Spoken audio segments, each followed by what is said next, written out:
Capítulo 17. Además, Ahitofel le propuso a Absalón lo siguiente: yo escogería 12,000 soldados y esta misma noche saldría en busca de David. Como él debe de estar cansado y sin ánimo, lo atacaría, le haría sentir mucho miedo y pondría en fuga al resto de la gente que está con él, pero mataría solamente al rey, y los demás se los traería a su majestad. La muerte del hombre que usted busca dará por resultado el regreso de los otros, y todo el pueblo quedará en paz. La propuesta le pareció acertada a Absalón, lo mismo que a todos los ancianos de Israel. Pero Absalón dijo: llamemos también a Usai el arquita para ver cuál es su opinión.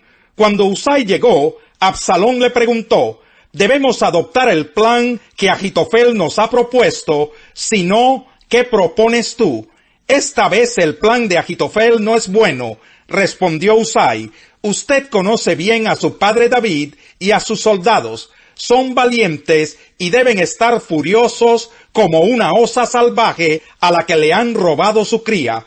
Además, su padre tiene mucha experiencia como hombre de guerra y no ha de pasar la noche con las tropas. Ya debe de estar escondido en alguna cueva o en otro lugar. Si él ataca primero, cualquiera que se entere dirá: ha habido una matanza entre las tropas de Absalón. Entonces aún los soldados más valientes, que son tan bravos como un león, se van a acobardar, pues todos los israelitas saben que David su padre es un gran soldado y cuenta con hombres muy valientes. El plan que yo propongo es el siguiente: convoque su majestad a todos los israelitas que hay, desde Dan hasta Berseba. Son tan numerosos como la arena a la orilla del mar, y su majestad mismo debe dirigirlos en la batalla. Atacaremos a David, no importa dónde se encuentre. Caeremos sobre él como el rocío que cae sobre la tierra. No quedarán vivos ni él ni ninguno de sus soldados. Y si llega a refugiarse en algún pueblo, todos los israelitas llevaremos sogas a ese lugar y juntos arrastraremos a ese pueblo hasta el arroyo, de modo que no quede allí ni una piedra. Absalón y todos los israelitas dijeron: el plan de Usai el arquita es mejor que el de Ahitofel. Esto sucedió porque el Señor había determinado hacer fracasar el consejo de Ahitofel, aunque era el más acertado, y de ese modo llevar a Absalón a la ruina. Entonces Usai les dijo a los sacerdotes Sadoc y Abiatar: Ahitofel les propuso tal y tal plan a Absalón y a los ancianos de Israel, pero yo les propuse este otro. Dense prisa y mándenle este mensaje a David: no pase su majestad la noche en los llanos del desierto. Más bien, cruce de inmediato al otro lado, no vaya a ser que su majestad y quienes lo acompañan sean aniquilados. Jonatán y Ahimás se habían quedado en Enrogel. Como no se podían arriesgar a que los vieran entrar en la ciudad, una criada estaba encargada de darles la información para que ellos se la pasaran al rey David. Sin embargo, un joven los vio y se lo hizo saber a Absalón, así que ellos se fueron de allí enseguida. Cuando llegaron a la casa de cierto hombre en Bahurín, se metieron en un pozo que él tenía en el patio. La esposa de aquel hombre cubrió el pozo y esparció trigo sobre la tapa. De esto nadie se enteró. Al pasar los soldados de Absalón por la casa, le preguntaron a la mujer: ¿dónde están Jonatán y Ahimás? Cruzaron el río, respondió ella. Los soldados salieron en busca de ellos, pero como no pudieron encontrarlos, regresaron a Jerusalén. Después de que los soldados se fueron, Jonatán y Ahimás salieron del pozo y se dirigieron a donde estaba David para ponerlo sobre aviso. Le dijeron: crucen el río a toda prisa, pues Ahitofel ha aconsejado que los ataquen. Por tanto, David y quienes lo acompañaban se fueron y cruzaron el Jordán antes de que amaneciera. Todos sin excepción lo cruzaron. Ahitofel, por su parte, al ver que Absalón no había seguido su consejo, aparejó el asno y se fue a su pueblo. Cuando llegó a su casa, luego de arreglar sus asuntos, fue y se ahorcó. Así murió y fue enterrado en la tumba de su padre. David se dirigió a Mahanaim y Absalón lo siguió, cruzando el Jordán con todos los israelitas. Ahora bien, en lugar de Joab, Absalón había nombrado general de su ejército a Amasá, que era hijo de un hombre llamado Itra, el cual era ismaelita, y se había casado con Abigail, hija de Nahas y hermana de Sarbia, la madre de Joab. Los israelitas que estaban con Absalón acamparon en el territorio de Galaad.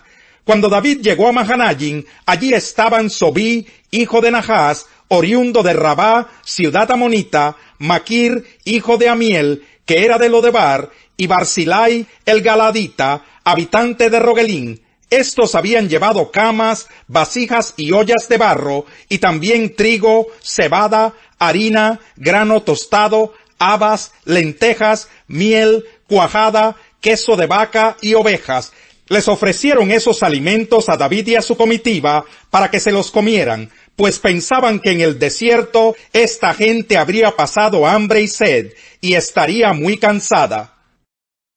Cuando los soldados crucificaron a Jesús, tomaron su manto y lo partieron en 4 partes, una para cada uno de ellos. Tomaron también la túnica, la cual no tenía costura, sino que era de una sola pieza, tejida de arriba abajo. No la dividamos, se dijeron unos a otros, echemos suertes para ver a quién le toca. Y así lo hicieron los soldados. Esto sucedió para que se cumpliera la escritura que dice, se repartieron entre ellos mi manto, y sobre mi ropa echaron suertes. Junto a la cruz de Jesús estaban su madre, la hermana de su madre, María la esposa de Cleofas y María Magdalena. Cuando Jesús vio a su madre y a su lado al discípulo a quien él amaba, dijo a su madre, «Mujer, ahí tienes a tu hijo». Luego dijo al discípulo, «Ahí tienes a tu madre». Y desde aquel momento ese discípulo la recibió en su casa. Después de esto, como Jesús sabía que ya todo había terminado, y para que se cumpliera la escritura, dijo, «Tengo sed». Había allí una vasija llena de vinagre, así que empaparon una esponja en el vinagre, la pusieron en una caña y se la acercaron a la boca. Al probar Jesús el vinagre, dijo, «Todo se ha cumplido». Luego inclinó la cabeza y entregó el espíritu. Era el día de la preparación para la Pascua. Los judíos no querían que los cuerpos permanecieran en la cruz en sábado, por ser este un día muy solemne. Así que le pidieron a Pilato ordenar que les quebraran las piernas a los crucificados y bajaran sus cuerpos. Fueron entonces los soldados y le quebraron las piernas al primer hombre que había sido crucificado con Jesús, y luego al otro. Pero cuando se acercaron a Jesús y vieron que ya estaba muerto, no le quebraron las piernas, sino que uno de los soldados le abrió el costado con una lanza, y al instante le brotó sangre y agua. El que lo vio ha dado testimonio de ello, y su testimonio es verídico. Él sabe que dice la verdad, para que también ustedes crean. Estas cosas sucedieron para que se cumpliera la escritura. No le quebrarán ningún hueso. Y como dice otra escritura, mirarán al que han traspasado. Después de esto, José de Arimatea le pidió a Pilato el cuerpo de Jesús. José era discípulo de Jesús, aunque en secreto por miedo a los judíos. Con el permiso de Pilato fue y retiró el cuerpo. También Nicodemo, el que antes había visitado a Jesús de noche, llegó con unos 34 kilos de una mezcla de mirra y aloe. Ambos tomaron el cuerpo de Jesús y, conforme a la costumbre judía de dar sepultura, lo envolvieron en vendas con las especias aromáticas. En el lugar donde crucificaron a Jesús había un huerto, y en el huerto un sepulcro nuevo en el que todavía no se había sepultado a nadie. Como era el día judío de la preparación, y el sepulcro estaba cerca, pusieron allí a Jesús. Tus estatutos son maravillosos, por eso los obedezco. La exposición de tus palabras nos da luz y da entendimiento al sencillo. Jadeante abro la boca, porque ansío tus mandamientos. Vuélvete a mí y tenme compasión, como haces siempre con los que aman tu nombre. Guía mis pasos conforme a tu promesa. No dejes que me domine la iniquidad. Líbrame de la opresión humana, pues quiero obedecer tus preceptos. Haz brillar tu rostro sobre tu siervo, enséñame tus decretos. Ríos de lágrimas brotan de mis ojos, porque tu ley no se obedece. Señor, tú eres justo, y tus juicios son rectos. Justos son los estatutos que has ordenado, y muy dignos de confianza. Mi celo me consume, porque mis adversarios pasan por alto tus palabras. Tus promesas han superado muchas pruebas, por eso tu siervo las ama. Insignificante y menospreciable como soy, no me olvido de tus preceptos. Tu justicia es siempre justa, tu ley es la verdad. He caído en la angustia y la aflicción, pero tus mandamientos son mi regocijo. Tus estatutos son siempre justos. Dame entendimiento para poder vivir. Con todo el corazón clamo a ti, Señor. Respóndeme y obedeceré tus decretos. A ti clamo, sálvame. Quiero cumplir tus estatutos. Muy de mañana me levanto a pedir ayuda. En tus palabras he puesto mi esperanza. En toda la noche no pego los ojos para meditar en tu promesa. Conforme a tu gran amor, escucha mi voz. Conforme a tus juicios, Señor, dame vida.